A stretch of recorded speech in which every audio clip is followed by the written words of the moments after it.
Hi, this is Jaswin Walia from Team Learn Today, and in today's video, we are going to create a new page for our WordPress website. Pages on a website act as building blocks that make up a website. Adding new pages to your website can help it remain fresh in the minds of your visitors and improve the overall structure and flow of your site. Some of the common pages that most WordPress users prefer to have on their sites are a contact page, an about page, a privacy policy page, a homepage, and so on.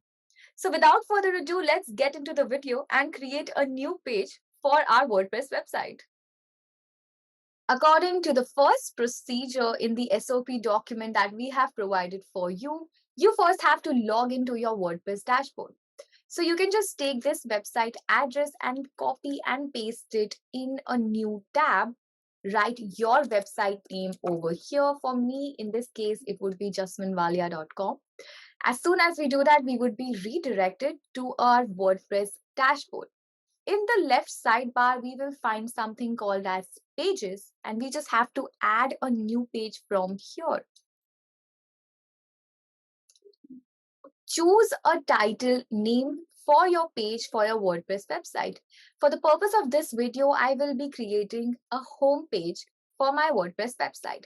So add the title home page for your WordPress website and just click on publish from right here. Next, we can click on view page in order to look at how our homepage might look like.